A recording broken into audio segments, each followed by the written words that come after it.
ओम शांति। मीठे मीठे रूहानी बच्चों, आज बाप दादा हमें एक बहुत गहरी और महत्वपूर्ण बात समझा रहे हैं। बाबा कहते हैं, बच्चे, सुख देने वाले एक बाप को याद करो। इस थोड़े से संगमयुग में अगर तुम योगबल जमा कर लेते हो, तो यही योगबल अंत समय में तुम्हारे बहुत काम आएगा। बच्चों, यह शरीर एक छीछी चोला है। आत्मा का असली घर यह शरीर नहीं है। हमारा असली घर परमधाम है। हमें इस शरीर को छोड़कर अपने घर वापस जाना है। इसलिए बेहद का वैराग्य यह है कि बुद्धि से इस दुनिया से मोह खत्म हो और सदा बाप और वर्षा की याद रहे। बाबा हमें याद दिलाते हैं, तुम ब्रह्मा मुख वंशावली ब्राह्मण हो। तुमको शिव बाबा से ब्रह्मा द्वारा स्वर्ग की राजाई का वर्षा मिल रहा है।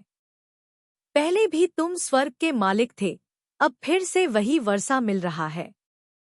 बच्चों, इस समय सबसे बड़ा पुरुषार्थ है बाप की याद। याद की यात्रा से ही आत्मा के विकर्म विनाश होते हैं। याद से ही आत्मा तमो प्रधान से सतो प्रधान बनती है। याद से ही आत्मा पवित्र और शक्तिशाली बनती है। बाबा कहते हैं, बच्चे, तुम आत्माएं आशिक हो और मैं तुम्हारा माशूक हूँ।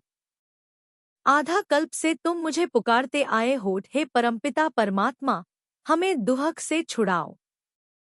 अब मैं आ गया हूँ तुम्हें सुख देने और स्वर्ग का मालिक बनाने। बच्चों, यह पुरानी दुनिया समाप्त होने वाली है। यह धन, यह शरीर, यह संबंध सब यहीं छूट जाएगा। साथ क्या जाएगा? सिर्फ तुम्हारा योगबल और तुम्हारी पवित्रता। इसलिए अभी से अभ्यास करो। मेरा तो एक शिव बाबा, दूसरा न कोई। मैं आत्मा हूँ। मैं परमात्मा की संतान हूँ। मैं बाप को याद कर रहा हूँ। मैं पवित्र बन रहा हूँ। मैं स्वर्ग का अधिकारी बन रहा हूँ।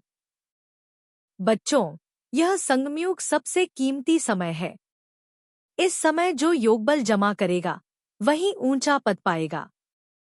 आओ, अभी एक संकल्प करें। मैं आत्मा हूँ। मैं अपने परमपिता शिव बाबा को याद कर रहा हूँ। मैं बाप से शक्ति ले रहा हूँ। मैं पवित्र और सतो प्रधान बन रहा हूँ। मैं वापस अपने घर जाने के लिए तैयार हो रहा हूँ।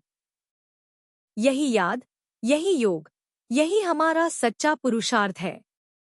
ओम शांति।